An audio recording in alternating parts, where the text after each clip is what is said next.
Jangan lupa di-subscribe ya. Assalamualaikum warahmatullahi wabarakatuh.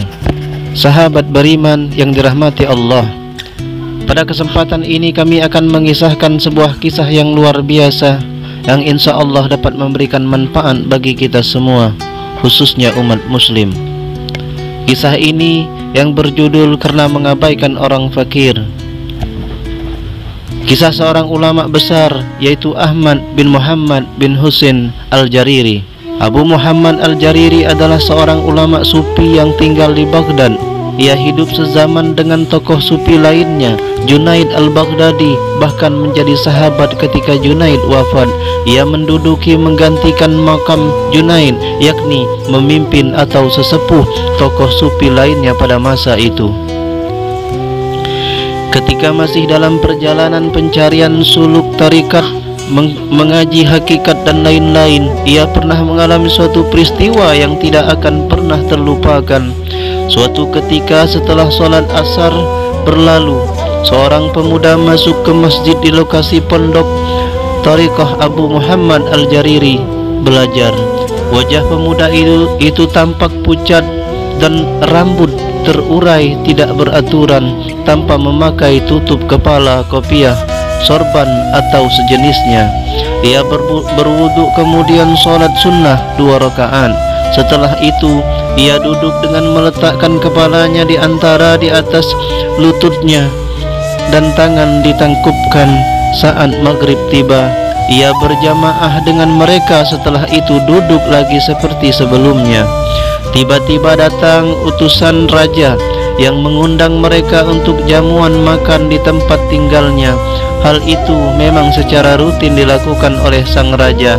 Ketika teman-temannya berlalu untuk memenuhi undangan itu, ia sempat membangunkan sang pemuda dan berkata, "Apakah Anda mau ikut bersama kami untuk makan-makan di tempat raja?" Pemuda itu mengangkat kepalanya dan berkata, "Saya tidak ingin ke istana raja, tetapi kalau Anda tidak keberatan, bawakanlah untukku asidah, suatu nama makanan yang hangat."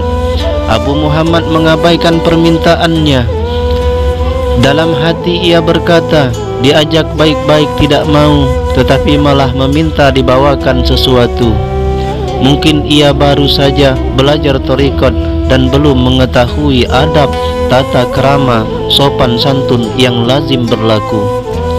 Ketika malam agak larut, barulah mereka pulang dari istana raja dalam keadaan kenyang. Ketika memasuki masjid di pondoknya, Abu Muhammad melihat pemuda itu masih dalam posisi yang sama ketika ditinggalkannya. Mungkin tertidur. Abu Muhammad duduk di sejadahnya, tetapi belum ia berzikir. Ketika beliau duduk di sejadahnya, rasa kantuk menguasai dirinya dan ia jatuh tertidur. Dalam tidurnya itu, Abu Muhammad bermimpi. Ia melihat suatu rombongan besar berlalu di hadapannya. Tiba-tiba ada seruan. Itu adalah rombongan Rasulullah SAW beserta para sahabat Nabi dan Rasul. Mendengar seruan itu, ia segera berlari ke arah depan rombongan dan menemui Rasulullah SAW. Ia mengucap salam, tetapi Nabi SAW berpaling dari dirinya tanpa menjawab salamnya. Beberapa kali ia mengulang salamnya, tetapi masih saja beliau berpaling. Abu Muhammad jadi gemetar ketakutan.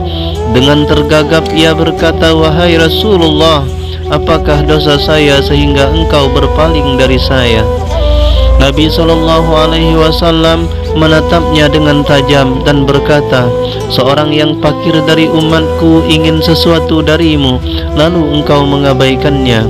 Abu Muhammad tersentak kaget dan terbangun dari tidurnya. Segera saja ia teringat kepada pemuda yang meminta dibawakan asidah itu. Ia segera ke tempat pemuda itu, tetapi ternyata tidak ada siapapun di sana. Ia mendengar suara pintu dibuka yang ternyata adalah pemuda itu yang hendak keluar dari masjid. Ia segera mendekatinya dan berkata, "Wahai pemuda, sabarlah barang sejenak, aku akan segera menyiapkan untukmu apa yang engkau inginkan. Pemuda itu menoleh kepadanya dan berkata, jika seorang fakir menyampaikan keinginannya kepadamu, engkau tidak mau memenuhinya kecuali setelah dimintakan oleh Nabi SAW dan para sahabatnya dan juga nabi-nabi lainnya. Kini aku tidak menghajatkan apa-apa lagi darimu. Pemuda itu melangkah keluar meninggalkannya dalam keadaan terpana dengan kaki terpaku di tanah. Setelah peristiwa itu, Abu Muhammad tidak pernah mengabaikan orang lain sesepele sepakir apapun keadaannya, karena takut ia akan diabaikan oleh Rasulullah SAW di yaumul mahsyar nanti. Sahabat beriman yang dirahmati Allah, kisah ini memberikan pelajaran kepada kita agar kita senantiasa tidak memandang rendah orang lain, dan siapapun yang meminta pertolongan kepada kita, menginginkan sesuatu dari kita, jika kita mampu maka berikanlah sesuai dengan kemampuan kita. Jika ia minta pertolongan kepada kita seperti yang terjadi kepada Muhammad Al-Jariri tadi, yaitu meminta agar dibawakan makanan, maka jangan pernah kita memandang rendahnya, mentang-mentang ia seorang hamba sahaya atau disebut seorang kuli, maka kita tidak menghormatinya, bahkan mengabaikannya, memandang rendah dirinya hingga tidak memberikan apa yang ia inginkan. Inilah yang terjadi. Sebenarnya hal itu adalah sesuatu yang sangat dibenci oleh Allah dan Rasulnya, karena kita diciptakan oleh Allah Subhanahu wa ta'ala untuk beribadah kepada Allah Subhanahu wa ta'ala. Wa ma khalaqtul jinna wal insa illa liya'budun, dan tidaklah aku ciptakan jin dan manusia melainkan untuk patuh kepadaku, kata Allah, beribadah kepadaku.